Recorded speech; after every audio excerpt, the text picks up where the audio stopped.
този урок ще подреждаме, докато постигнем прегледност и точност, която ни удовлетворява като дизайнери. Ще започнем с тази идея. Работите като 3D дизайнер в Националното управление на горите, НУГ. Министърът е дошъл на посещение във вашата станция в Белоградчик и не му е харесало това, че пред сградата има 2 пръскувани чемшира и какво ще си кажат туристите, които идват да видят скалите. Ще се радва да види проект с редица от 7 кипариса, разположени еднакво един от друг и еднакво далече от вратата на горското, и чак тогава ще плати за изпълнението. Вие се шашкате и почвате да търсите туториалите на Пешо, стигате до там, че отваряте Maya и нека умуването започне. Ще си направим сградата и двора като начало, после ще плеснем няколко кипариса и ще ги подредим. Да отидем до секцията полигони и да изберем площ. Ще се чертае. Бам, изчертаваме една площ по мрежата. Отстрани Channel Box веднага се изписват стойности по Translate и Scale. По-долу в Input секцията размерите като ширина, височина,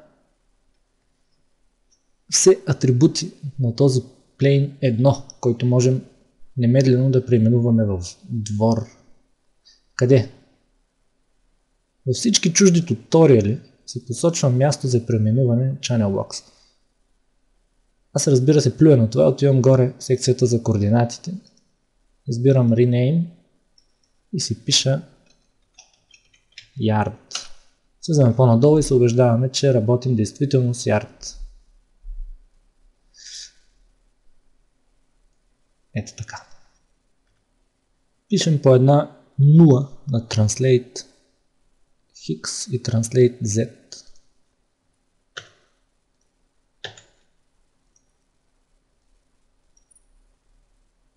Това поставя нашия Yard в центъра на координатната система.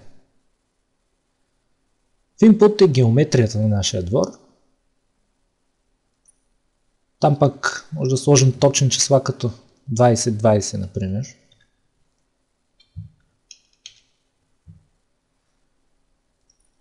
Как хубаво се разпредели двора по мрежата.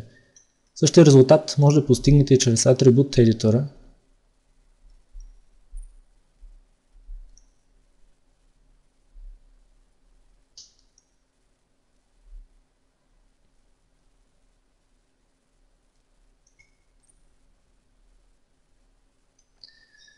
Само че там имаме много повече настройки.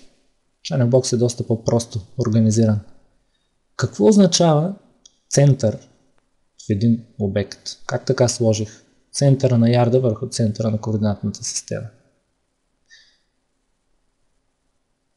Център често се споменава и като pivot точка или pivot. Това е просто началото на вътрешната частната координатна система на предмета. Около тази точка въртим, от нея отместваме, покрай нея обикаляме, когато работим с обект. Най-общо pivot стои автоматично в пресечната точка на оглополовящите, но това не е задължително, винаги може да го изтеглите някъде настрани. Как с insert от клавиатурата, но само ако сте в режим на местене, въртене или скалиране. Иначе няма да се появи. Ето, натискам insert, нищо не се получава. В момента, в който мина на местене, при insert ми дава възможност да местя този pivot, където си поискам. Така или иначе ще го ползваме след малко.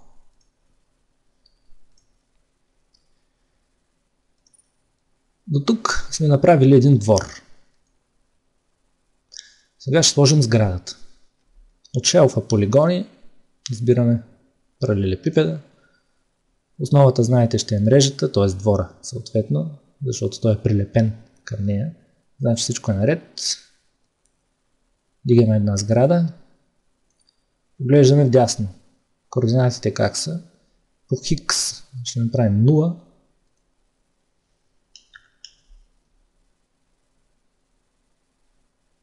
Y и Z ще ги направим след малко, само да уточним колко да е висока и широка сградата. Къде? В Input, където е нашата геометрия. Слагаме едни 14,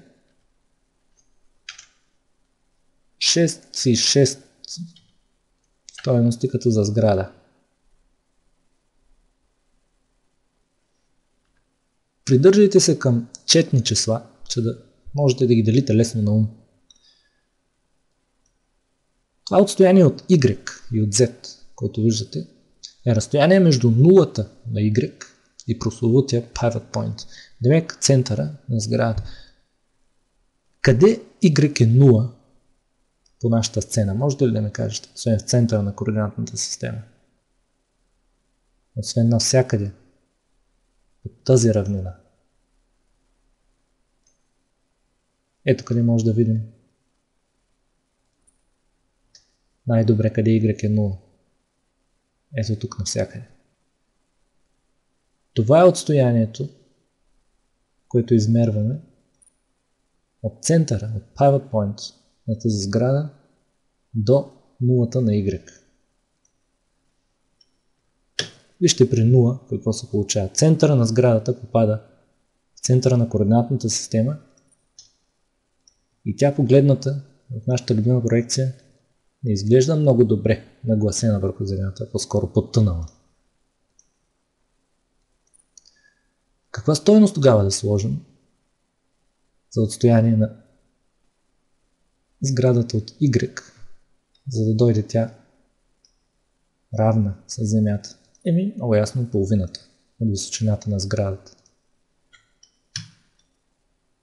Ето, тя е висока 6 единици, така че 3 от Земята до pivot point и 3 до небето, ако може да се изразим така. Как да го видим този pivot point? Я цъкнете на View Cube, където и да е, и го размърдайте, без да пускате мишката. Видяхте ли го къде се появи? Това не го знаехте, нали?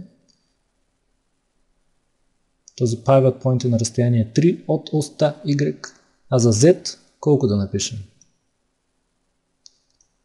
За Z ще тестваме минус 6, за да бутне сградата назад достатъчно, за да разположи края на нашата импровизирана земя. Да вземем да кръстим тази сграда. Къде? Тук горе. Building